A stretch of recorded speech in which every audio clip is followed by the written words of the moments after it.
ये सत्य घटना है परमात्मा कबीर जी की एक अविश्वसनीय महिमा की, जो उन्होंने लोदी वंश के एक दिल्ली के बादशाह सिकंदर लोदी के साथ की।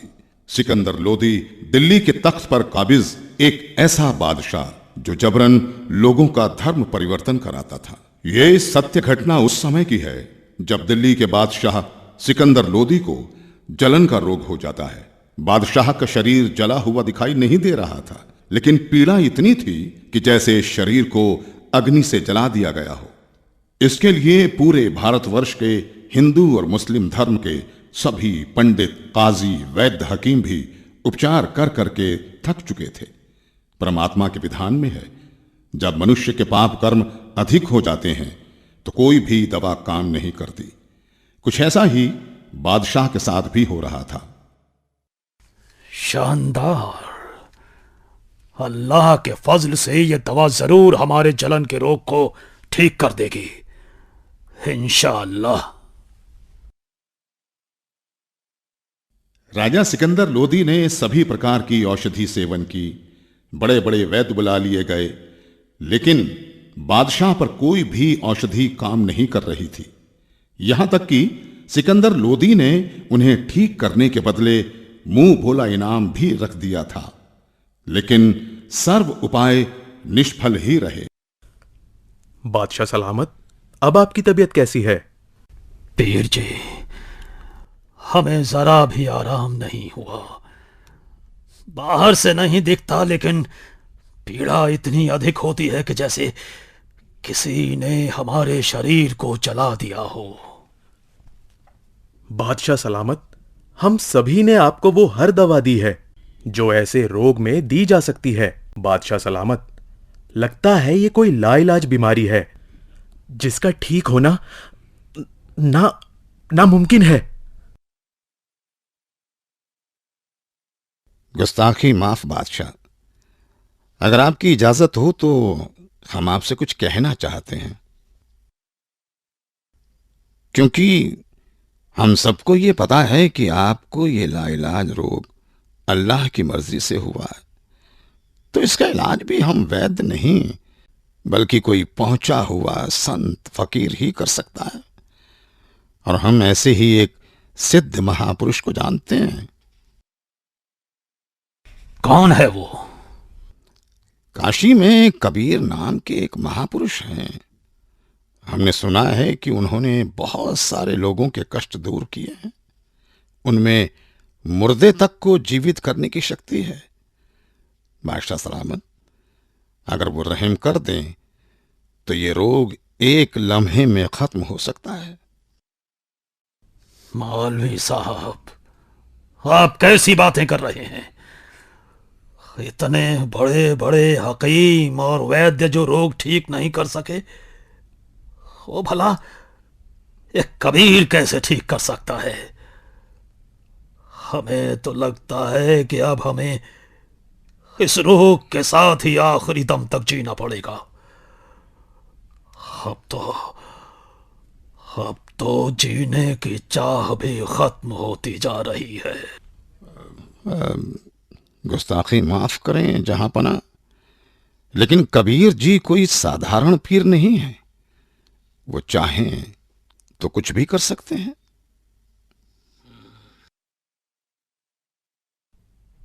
ठीक है,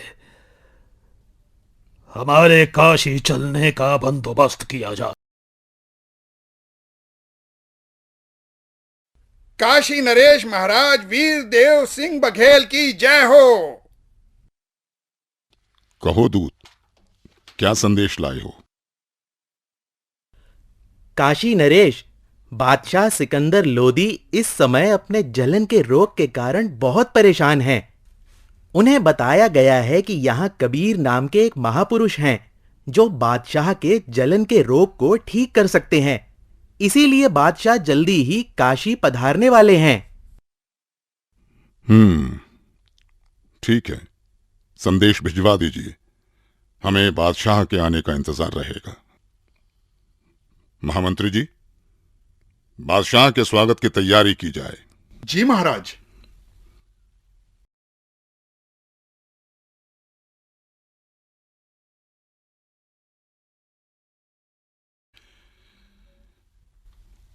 बादशाह सलामत, कृपया भोजन ग्रहण करें।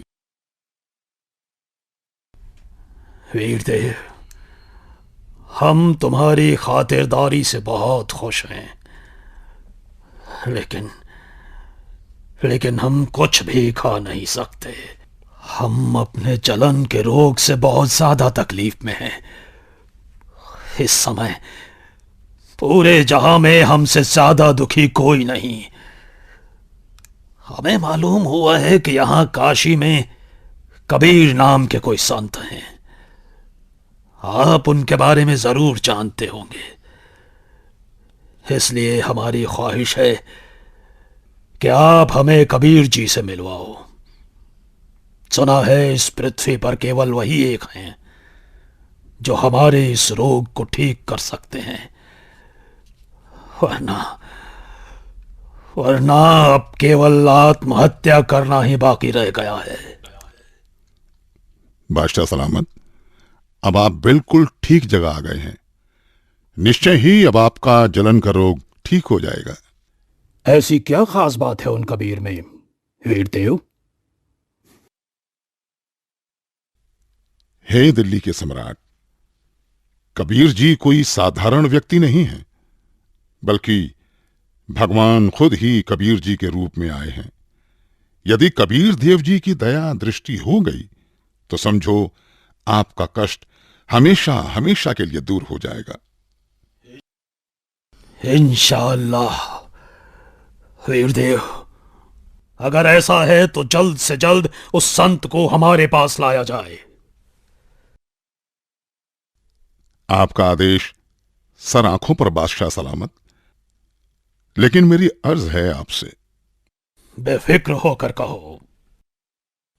बादशाह, कहते हैं कि संत को कभी आदेश देकर नहीं बुलाना चाहिए, और कबीर प्रभु जी तो संतों के संत हैं। फिर भी यदि हम उन्हें आदेश देकर बुलवा भी लें और उन्होंने आपके रोग को दूर करने की कृपा ही नहीं की, तो फिर उनका आना ना आना एक समान होगा।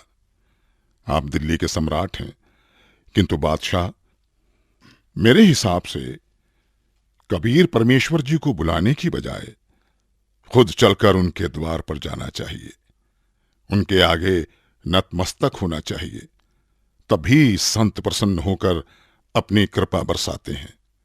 इसलिए मेरा अनुरोध है कि हमें खुद ही कबीर प्रभु के पास चलना चाहिए। बाकी आप जैसा आदेश दें।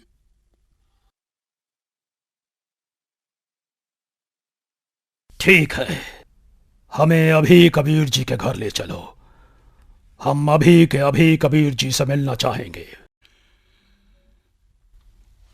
बादशाह सलामत, कबीर प्रभु जी रोज शाम को अपने गुरु रामानंद जी के पास जाते हैं, जहां वो सभी भक्तों के साथ मिलकर आरती किया करते हैं। इसलिए अभी हमें श्री रामानंद जी के आश्रम ही चलना होगा।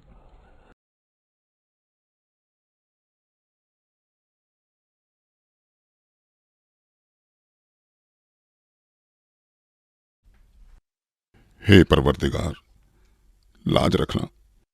आपके दर्शनार्थ आश्रम की ओर निकल तो पड़े हैं, किंतु वहां तो स्वामी जी ने मुसलमानों का अंदर जाना वर्जित किया हुआ है। दया करना भगवान। हे भक्त, क्या कबीर जी आ चुके हैं? अभी नहीं आए हैं राजन, आने ही वाले हैं। इस समय वो अवश्य आते हैं। कोई बात नहीं वीरदेव, चलो अंदर आश्रम में बैठकर कुछ देर इंतजार कर लेते हैं। जी बादशाह सलामत। भगत जी, एक बार आप स्वामी रामानंद जी से आज्ञा लेकर आइए कि दिल्ली के बादशाह सिकंदर लोदी आए हैं, आपके दर्शन करना चाहते हैं और कबीर जी से मिलना चाहते हैं। कबीर जी आए तब तक यहां आश्रम में कुछ देर आपके पास बैठना चाहते हैं।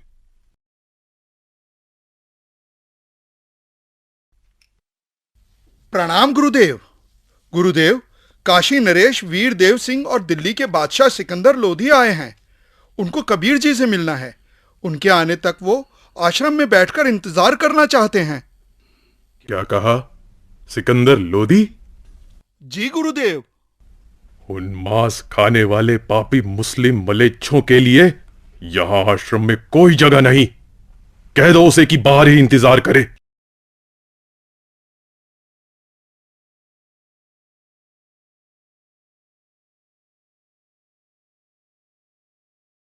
राजन, स्वामी जी ने बादशाह को अंदर आने से मना कर दिया है। मुसलमानों का आश्रम में प्रवेश निषेध है। मलेच्छ हैं तो कौड़ी का ऋषि अगर हमें ऐसा कह सकता है, दिल्ली के बादशाह को ऐसा कह सकता है, तो आम मुसलमानों को तो न जाने कैसे कहता होगा। माफ करें, पर आप अंदर नहीं जा सकते। बादशाह, शांत हो जाइए, रुक जाइए। हटो यहां से। रामानंद, हमें काफिर और मलेच्छ कहता है। अभी बताते हैं तुझे कि हम कौन हैं।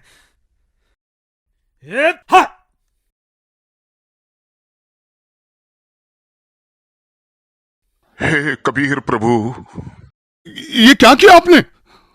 अनर्थ हो गया बादशाह सलामत, अनर्थ हो गया।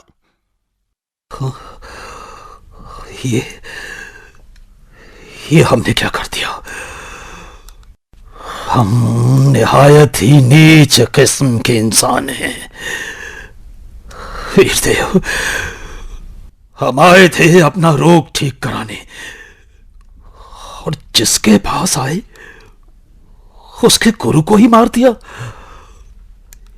या अल्लाह, कितने गुनाह किए हैं हमने, हमें माफ कर दो।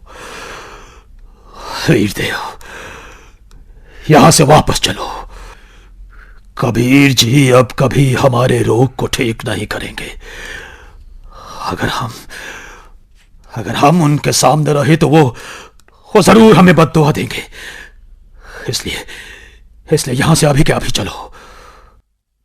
जैसा आपको सही लगे बादशाह, चलिए। कबीर प्रभु जी सामने हैं बादशाह सलामत। दो राजा एक साथ? काशी नरेश और दिल्ली के बादशाह का इस गरीब के पास कैसे आना हुआ?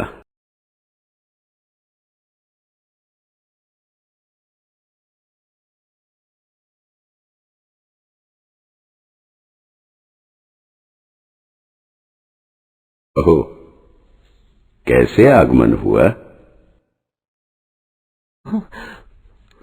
मेरी जलन तो ठीक हो गई। हे अल्लाह की जात, हमें माफ कर दो। हम बहुत नीच आत्मा है, बहुत पापी हैं हम। क्या बात है राजन? हे परवरदिगार, जिस उद्देश्य से हम आए थे वो तो आपके आशीर्वाद मात्र से ठीक हो गया। हमारे शरीर में जलन का असाध्य रोग था, जिसका कोई उपचार नहीं हो रहा था। उस भयंकर पीड़ा को आपने पल भर में दूर कर दिया परवरदिगार। लेकिन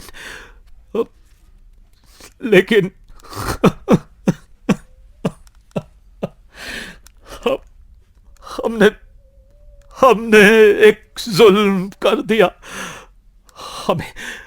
हमें माफ कर दो परवरदिगार, हमें माफ कर दो। क्या बात हो गई बादशाह? क्या बात हो गई बादशाह? आप इतने दुख से भरे हुए और डरे हुए क्यों हैं? भगवान, हमें माफ कर दो। आप इतने दुख से भरे हुए और डरे हुए क्यों हैं? भगवान, हमें माफ कर दो, माफ कर दो हमें। ठीक है, मैंने माफ किया। नहीं परवरदिगार, आप हमें माफ नहीं करेंगे। राजन, आप व्यर्थ में व्याकुल ना हो। मैंने आपको माफ कर दिया। बताओ क्या हुआ? हमसे हमसे एक निहायत ही बड़ा अपराध हो गया है। अगर आप उस अपराध को सुनेंगे तो आप हमसे खफा होकर हमें बद्दुआ देंगे और हम फिर से वैसे ही हो जाएंगे जैसे हम यहां आए थे। इसीलिए हम खौफज़दा हैं। आखिर ऐसा क्या हुआ है बादशाह? रामानंद जी ने काफी तीखे अल्फाज बोले और हम पर पहले से ही एक बादशाह होने का नशा हावी था। हमें गुस्सा आ गया और हमसे उनकी हत्या करने का अपराध हो गया। मालिक, आप तो खुद ही अल्लाह की जात हो, सबके जहन की बात जानते हो। बादशाह, सच तो ये है कि कोई किसी को नहीं मारता। स्वामी जी की मौत आज होनी थी और आपके हाथों से ही होनी थी। ये पहले से ही निश्चित था।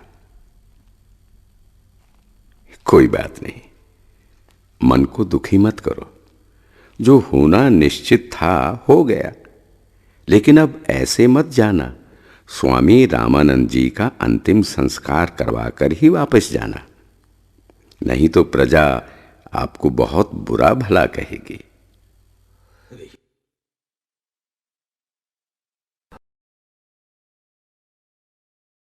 वीरदेव, आज हमें अल्लाह मिल गए, ऐसे महापुरुष जिनके आशीर्वाद देते ही हम स्वस्थ हो गए। और हमने इतना जुल्म किया, फिर भी उन्होंने हम पर गुस्सा तक नहीं किया। राजा ने ये क्या किया? अनर्थ हो गया। कबीर जी आ गए।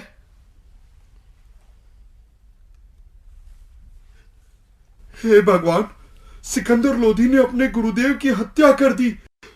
अरे नादानो, कोई किसी को नहीं मारता।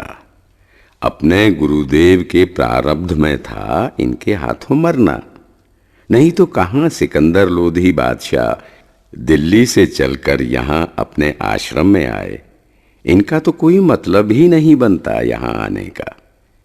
भक्तों, अपने गुरुदेव जी का संस्कार इन्हीं के हाथों मरने का था। अरे ये तो फिर से आ गया। अब ये क्या करेगा?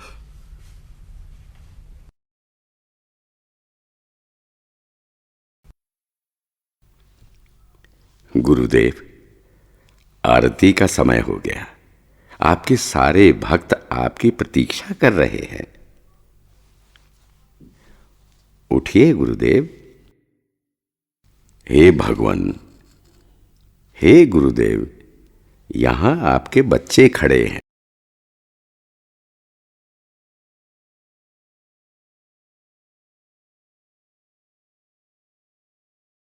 भगवान, हे कबीर देव जी, ये मेरे शरीर के आधे हिस्से से खून और आधे हिस्से से दूध कैसे निकला? क्या राज है इसके पीछे? गुरुदेव, आप तो परम ज्ञानी हो, आपको तो सब पता है। आप तो बस मुझे महिमा देना चाहते हैं, इसलिए आप मुझसे ये प्रश्न कर रहे हैं। गुरुदेव, आपने अपने इस दास कबीर को गुरु मंत्र देकर हिंदुओं से तो छुआछूत की बुराई को दूर कर दिया, लेकिन मुसलमानों से आप अभी भी नफरत करते हैं। गुरुदेव, कोई भी जाति, धर्म, मजहब बुरा नहीं होता। लोग बुरे हो सकते हैं, हम उन्हें सही रास्ते पर ले जाने ही आए हैं। हम उनकी बुराई को दूर करेंगे, ना कि उन्हें खुद से दूर करेंगे। आप अभी तक मुसलमानों से नफरत करते हो। आप मुक्ति प्राप्त नहीं कर सकोगे। मैंने तो अपना सारा जीवन ही मुक्ति पाने के मार्ग में लगा रखा है। अब मैं क्या करूं? हे भगवान, मुझ पर दया करो। राजन, मैं तो बहुत ही निकृष्ट इंसान हूं। पहले भी मैं ब्राह्मणों के अलावा किसी को अपने पास नहीं आने देता था, और अभी भी मेरे अंदर यह दोष था कि मैं मुसलमानों से नफरत करता था। लेकिन आज परमात्मा कबीर जी की कृपा से मेरे मन से ये मैल चला गया। दुनिया के लिए मेरे शिष्य बनकर लीला कर रहे हैं, किंतु सच तो यही है कि ये सर्व सृष्टि रचनहार हैं, और मैं भी इन्हीं की शरण में हूं। राजन, मैंने तुम्हें बहुत बुरा भला कहा, मुझे क्षमा करना। हमें माफ करें गुरुदेव, हम एक नीच इंसान हैं। हमने भी बिना सोचे समझे आप जैसे महापुरुष की हत्या कर दी। वो तो हमारी खुशकिस्मती है कि आज हमें परमात्मा कबीर देव जी के रूप में खुद अल्लाह ही मिल गए। मेरा भी न जाने कौन से जन्मों का पुण्य फल उदय हुआ कि मुझ नीच को आप कबीर प्रभु मिल गए। मैंने तो अपने आप को मनुष्यों में सर्वश्रेष्ठ मान लिया था, लेकिन आपकी लीला से मुझे पता चला कि मैं तो कितना निकृष्ट था। आपने ये लीला मुझे सतमार्ग पर लाने के लिए ही की है। मैं तो धन्य हो गया। बंदी छोड़ कबीर साहेब की जय हो। बंदी छोड़ कबीर साहेब की जय हो। बंदी छोड़ कबीर साहेब की जय हो। इस तरह परमात्मा कबीर देव जी ने न केवल सिकंदर लोदी बल्कि गुरु रामानंद जी को सतमार्ग दिखाया और उन्हें मुक्ति की तरफ ले गए। ये अनमोल ज्ञान जगत गुरु तत्वदर्शी संत रामपाल जी महाराज के सत्संगों का अंश मात्र है। संपूर्ण आध्यात्मिक ज्ञान के लिए सुनिए संत रामपाल जी महाराज के मंगल प्रवचन।